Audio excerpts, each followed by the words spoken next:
Si t'es habitué de cette chaîne, tu sais que je crois pas vraiment aux méthodes de storytelling. Pourtant, chaque fois que je vois passer une nouvelle méthode, que j'entends parler d'un truc, je peux pas m'empêcher d'aller voir. Et en plus d'être excité pour le truc, me dire, tiens, il y a peut-être la clé qui permet de faire une bonne histoire. Parce que faire une bonne histoire, c'est pas tous les jours facile, c'est souvent angoissant. Et donc, je suis un humain. Je serais pas contre qu'on me donne une recette. Et là, je suis allé voir les 22 règles, les 22, ouais, c'est ça, des règles, des lois, selon Pixar. Alors, je sais plus qui chez Pixar, je crois qu'ils étaient plusieurs. Voilà, ils avaient une liste de 22 règles qu'ils avaient publiées au moment où ils avaient sorti Monstres et compagnie au début des années 2000. J'ai pas revu Monstres et compagnie, je sais pas ce que ça vaut. À l'époque, ça m'avait pas hypé. J'étais peut-être à un âge charnière, pas assez petit, pas assez grand pour voir le génie dedans. C'est considéré comme un grand film. C'est pas le Pixar que je retiens à titre personnel. Mais enfin, la 8e règle de la liste de Pixar aujourd'hui m'a inspiré ce podcast. Et quelle est-elle? Règle numéro 8, selon Pixar, finis ton histoire. Lâche prise si ce n'est pas parfait et tu feras mieux la prochaine fois. Ça a l'air de bon sens comme ça, présenté ainsi, mais pourtant, c'est vrai qu'il y a ce truc-là quand on est créateur, créatrice, cette idée de vouloir faire parfait, d'avoir le track record parfait, hein, vraiment d'avoir enchaîné que les œuvres majeures, qualitatives, puissantes. Et pourtant, y a-t-il un artiste qui a fait ça? Je crois pas. Hein, quand tu vas dans n'importe quel musée, généralement, ils remplissent des pièces d'ébauche, de croquis. Et puis tout n'est pas du même niveau. Je me souviens, j'étais allé voir l'exposition Boldini il y a 2-3 ans au Grand Palais, et il avait peint comme ça un portrait de plein pied d'une grande bourgeoise parisienne, et il avait trouvé son tableau tellement réussi qu'il l'avait recopié pour lui offrir à elle et garder l'original, et ensuite il avait souvent essayé de le refaire en mieux, il n'y était pas arrivé. Bref, c'est difficile de tout le temps faire parfait, de tout le temps faire un grand tableau, et en grande partie parce qu'il y a notre ego qui est lié à notre création. On signe de notre nom, et aujourd'hui, à l'heure de l'image, des réseaux sociaux, on signe aussi de notre tête.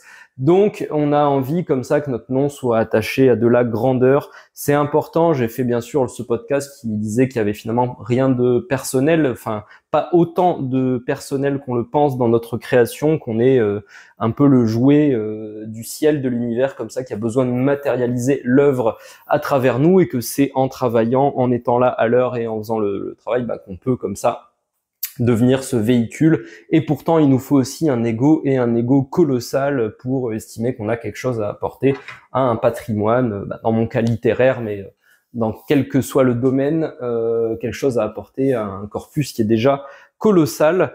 Donc c'est une balance assez compliquée où il nous faut à la fois beaucoup d'ego et savoir mettre notre ego de côté, et puis nous souvenir, c'est vrai que moi pareil, le jeu de la comparaison, je m'en prive pas.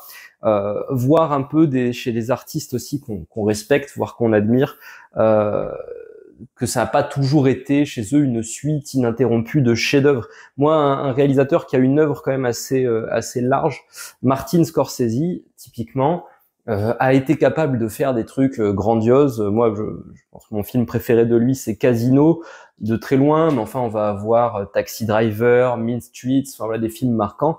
Et il y a aussi des trucs que plus personne ne regarde et qui étaient déjà chiants à leur sortie. Hein. Pense à Gangs of New York, pense à Hugo Cabret, quoi. À un moment, il s'était tapé le délire de faire une sorte de simili-film animation en 3D à la Robert Zemeckis. Qui est allé voir et qui regarde encore Hugo Cabret? Bon, voilà, est-ce qu'on peut mettre Hugo Cabret sur le même plan que Casino? Je pense pas. Pourtant, les deux, c'est Martin Scorsese, et ça, c'est un auteur qui a une œuvre, on va dire, longue et large, mais on va avoir des auteurs qui ont des œuvres plus, on va dire, plus resserrées. Je pense à Thomas Harris, qui a écrit la trilogie, ou même la quadrilogie, la tétralogie Hannibal Lecter. Eh bien, le roman qu'il a sorti, le seul roman qu'il a sorti en dehors de sa saga Hannibal Lecter, a été jugé décevant, et au final, il a rien écrit de plus que ça. Et en même temps, il a bien de la chance. Hannibal Lecter, ça a été marquant, ça arrête pas d'être refait, remaké, ça doit lui assurer une rente. Donc, et puis il avait peut-être tout dit dans ces thrillers-là. En tout cas, voilà. L'idée, c'est faire une histoire, c'est avant tout un coût que t'engages. C'est ce que tu vas dépenser en temps de travail, en effort, en espoir. Ce sera pas toujours parfait. Il y aura clairement des différences de qualité dans ce que tu fais. L'idée étant de faire et d'apprendre aussi de ses erreurs, de se dire je ferai mieux la prochaine fois. Je pense qu'il y a qu'en lâchant prise comme ça et en sortant un peu de ce truc, j'allais dire finalement très vieille Europe. Hein, ce côté, la littérature est un sport sérieux et il y a que les gens qui sont capables de faire des chefs-d'œuvre et de la grande qualité qui ont le droit de s'exprimer.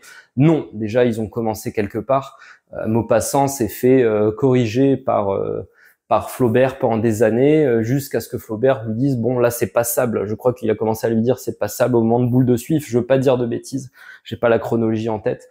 Enfin voilà, il a passé des années à grinder comme un fou pour se prendre des mouais bof, et c'est ce qui l'a tiré vers le haut. Donc c'est ok de faire du mouais bof et bien de ce célèbre proverbe apparemment de Lénine, de défaite en défaite jusqu'à la victoire. Donc voilà, faut continuer, faut persévérer. Et puis il y a des hauts, des bas.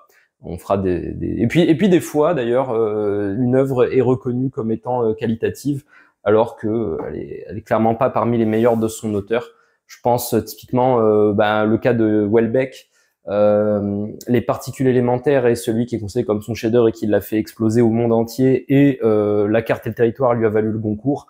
À titre perso, je trouve que c'est redondant de dire à titre perso, vu que je vais dire je derrière.